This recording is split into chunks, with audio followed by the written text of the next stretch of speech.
iba dahil ako pa rin ay mag-isa. O, diba, na nakakaloka? Kayo ba tuloy pa rin pong nakatutok at nakikinig sa number 106.7 na Energy FM? Panggawag mong sabihin radyo, sabihin mo.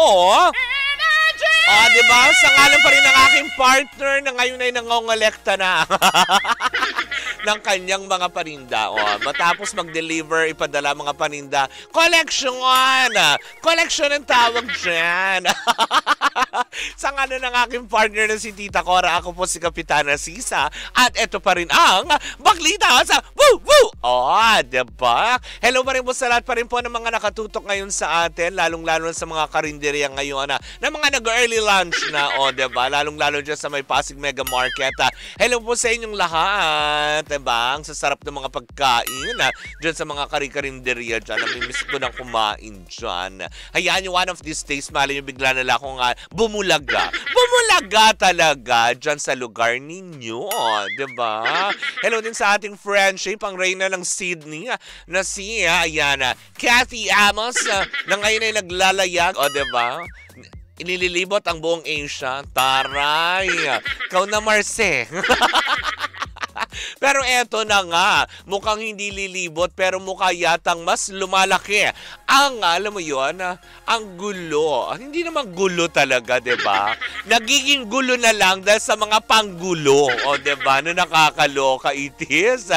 Palaki na ng palaki ang issue ni Vice Ganda at Ayon Perez dahil ngayon nga nakahanap na ng kakampi sa katauhan ni Senator Raffy Tulfo, si Meme Vice, na dahil nga diba na parang hindi na nagugustuhan din daw ni Senator Raffy yung mga nangyayari, yung mga salitang binibitawan sa kanyang kaibigan na si Vice Ganda, hindi ba? Very vocal naman siya about dyan na kaibigan niya nga matagal ng panahon si Vice Ganda.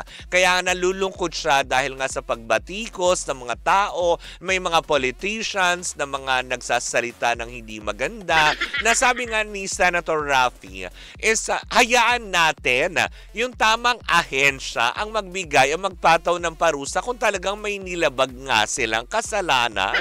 Hindi yung tipong kung ano-ano na lang din. Alam mo, yung papatulan natin yung mga parinig. Kaya nga naman daw, meron tayong tinatawag na bato. Diba? Bato-bato sa langit ang tamaan ay wag magagalit. Diba? Kasi nga yung mga parinig-parinig na inaako ng iba na feeling nila is sila yung pinatatamaan. Maraming ganun Marce. Diba? Yung minsan may nagpaparinig ka tapos may sasagot. Yung feeling niya yung parinig ay para sa kanya. Hindi lahat ang parinig ay para sa inyo. Wag niyong akuin. Di ba yung mga ganong aspeto, yung mga tatamaan? Kasi usually pag tatamaan ka naman ng mga parinig, ibig sabihin, guilty. Diba? Kaya nga naman panawagan ni Senator Raffy na sana tigilan na daw yung mga alam mo yun, pagbibigay ng opinion ay wala namang kinalaman sa kaso, yung mga tipong aspeto na ganyan. So, ibig sabihin ba nito, Senator Raffy, battle of the politician na tayo. So, ano na to? Didinggin na po ba ito sa Senado? Yung dahil lang sa cake issue. Nakakaloka. Ang daming problema ng bansa. Ang West Philippine Sea na pinagagawan pa din natin. Na diba, na alam mo yun, na pinagtatalunan pa din ng China at ng Pilipinas. Yung mga ganyang aspeto. Pero talaga, icing ni Meme Vice at ni Ayon Perez.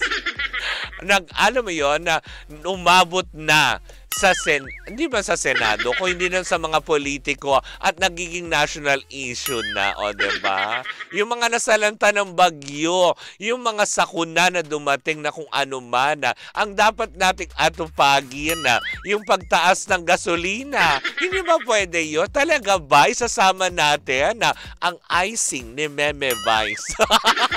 Nakakaloka, diba? Tama naman din ang panawagan ni Senator Raffy, diba? Kung wala tayong kinalaman doon sa sitwasyon at alam naman natin na talagang nasa MTRCB pa rin ang kaso at alam mo yun, may 15 days window period pa din silang tinitignan at inaantay.